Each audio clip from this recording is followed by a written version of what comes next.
Et puis nous allons parler donc politique tout de suite. Et d'ailleurs, pour clore cette page locale, nous avons le plaisir de recevoir Philippe Blaise, le président du MRC, le mouvement républicain calédonien. Philippe Blaise, bonjour. Bonjour. Et merci d'avoir accepté notre invitation. Tout d'abord, comment se porte votre parti, Philippe? Il se porte très bien. Il est très actif. On travaille beaucoup.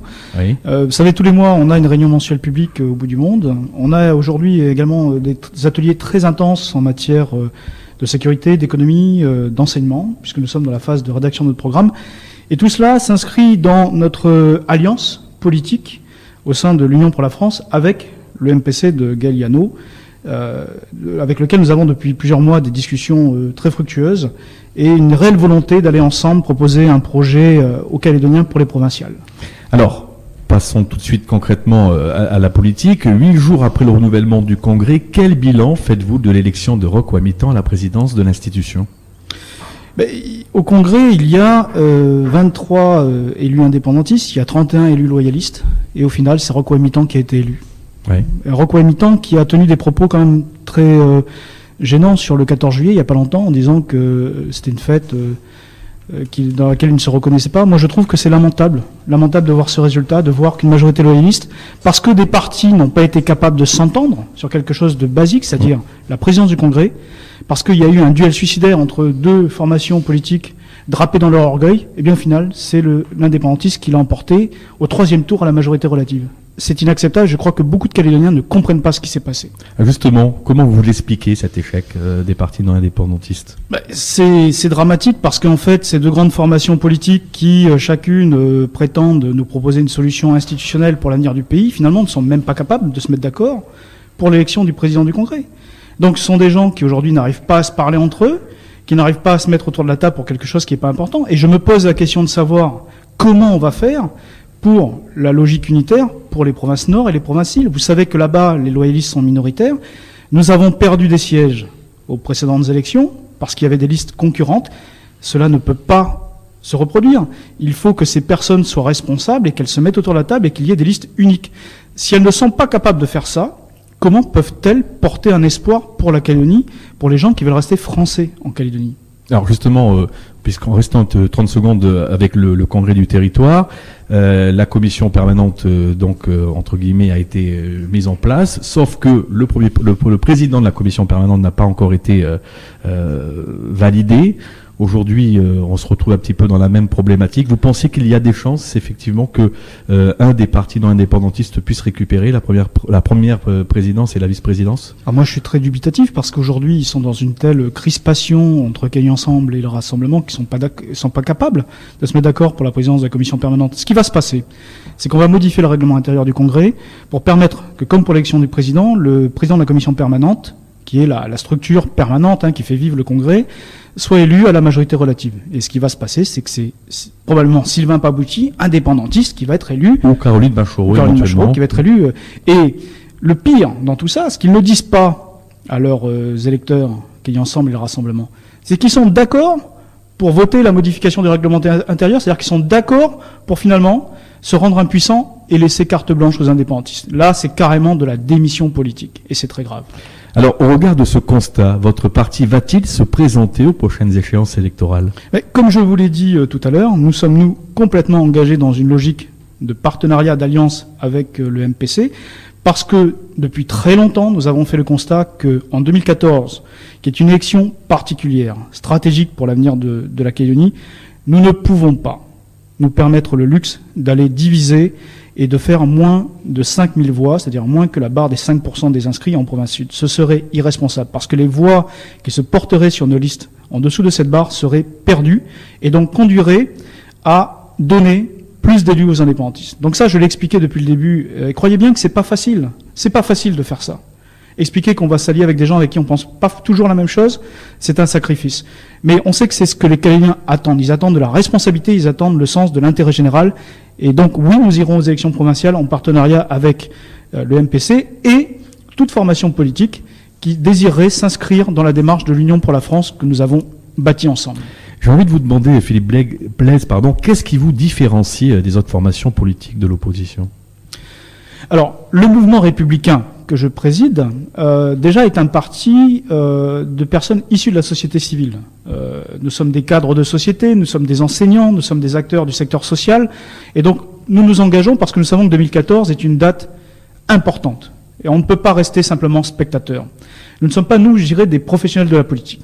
Après, la démarche de l'Union pour la France, ce qu'elle a d'original, c'est que face à ces grandes formations qui, à mon avis, chacune, le Cahier Ensemble et le Rassemblement, essaient d'être le nouveau RPCR hégémonique qui va tout prendre, tout bouffer, qui veut tout napalmiser, pour reprendre les propos de Philippe Gomez.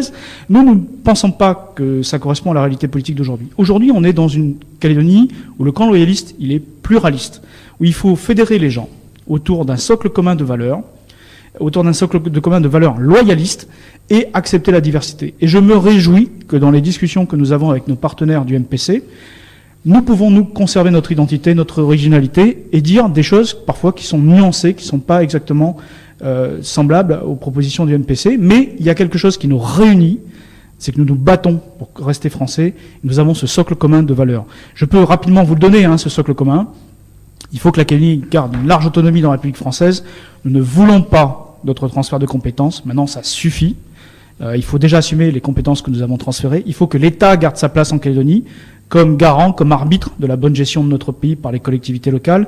Il faut revenir à une citoyenneté ouverte, généreuse, ouverte aux conjoints des citoyens notamment. Il faut garantir le droit de propriété. Il faut une bonne gouvernance. Nous souhaitons également que soit recherché un symbole calédonien, un drapeau calédonien qui flottera aux côtés du seul drapeau national que nous ayons, qui est le bleu-blanc-rouge.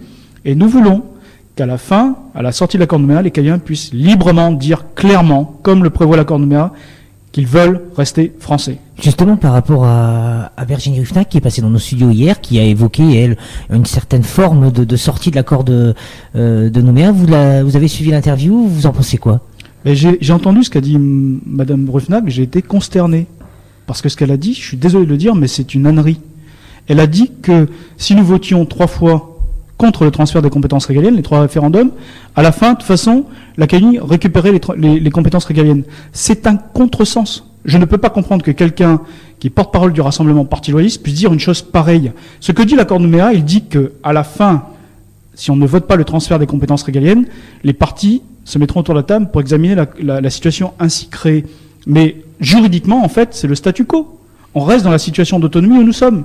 Je crois qu'aujourd'hui, il y a un problème au Rassemblement, parce que d'un côté, on nous dit nous sommes pour la France, nous voulons... Oui, parce que finalement, Calédonie Ensemble dit la même chose. Vous avez des points, vous dites un socle commun, mais vous l'avez déjà, puisque ces 3 partis revendiquent la citoyenneté française.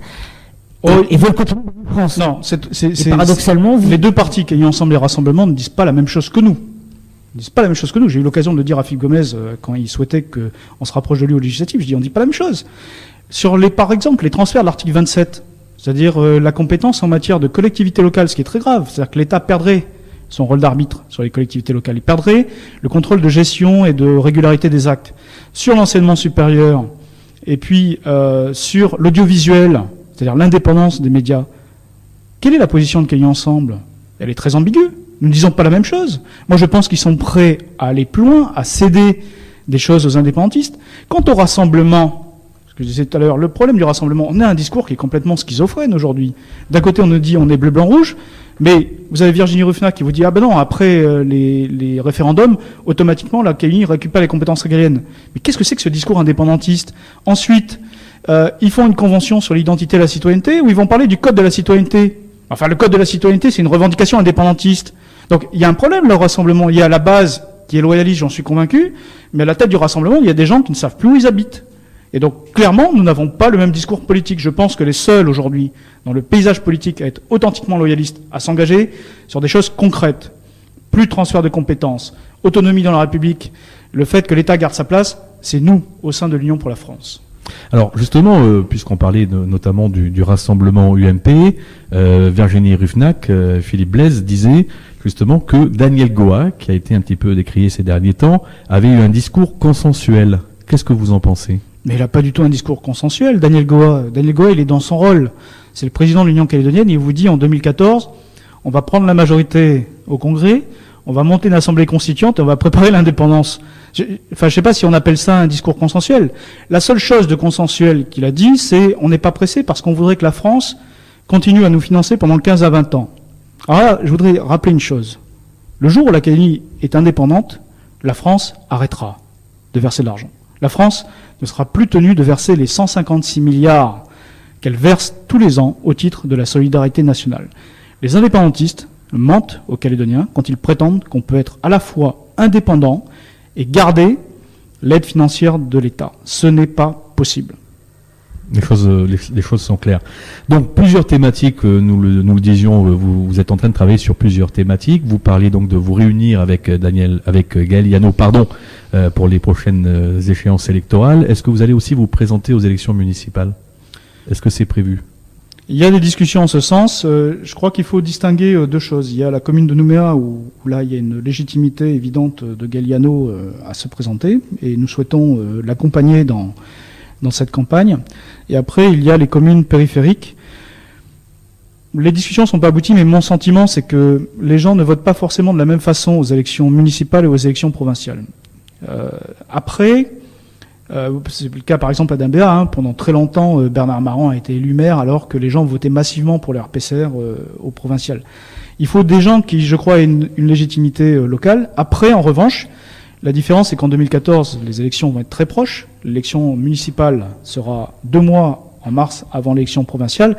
Et donc, ça sera une seule et même campagne qui sera très politique, où les questions de proximité seront nécessairement mélangées avec des questions de grande politique. Et donc, il ne sera pas surprenant qu'il y ait des listes de l'Union pour la France qui s'inscriront dans les élections municipales, mais je dirais plus pour montrer qu'on occupe le terrain et qu'on se prépare pour porter le message politique pour les provinciales.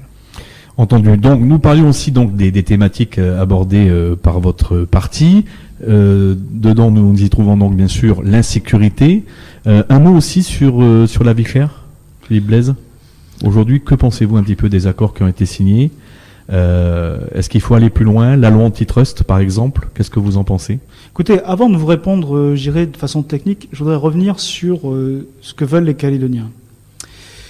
Le sens de notre engagement, c'est que nous sommes intimement convaincus que le fait de rester dans la France permet d'offrir aux Calédoniens le meilleur avenir possible pour le quotidien, pour leurs enfants, pour leurs familles.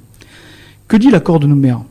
L'accord de Nouméa, il nous impose un devoir moral de respect, de reconnaissance du peuple mélanésien. L'identité kanak, le premier occupant. C'est un accord qui nous appelle à faire preuve de générosité, à lutter contre la marginalisation ou la pauvreté des Mélanésiens sur leur terre. Ce pays est le leur, mais c'est aussi notre pays, puisque la Calédonie, c'est un pays multiracial, il y a une diversité de communautés. L'accord de Nouméa nous appelle aussi au futur partagé, et donc à la générosité entre nous.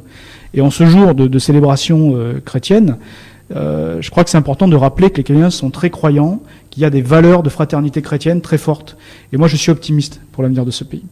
Le message que je veux faire porter, c'est que l'accord de Nouméa, il nous dit donc que nous avons un devoir de générosité les uns envers les autres, un devoir de générosité envers les Kanaks, d'un point de vue social.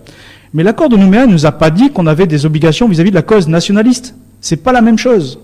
Et je trouve que c'est une grave erreur d'avoir hissé le drapeau nationaliste, le drapeau du FLNKS, parce qu'on a entraîné une confusion entre la reconnaissance de l'identité kanak et la revendication nationaliste. Pour nous, la reconnaissance de l'identité kanak, c'est par exemple la démarche qui a été entamée par des Mélanésiens loyalistes et Kanaks loyalistes au sein de l'autre voie.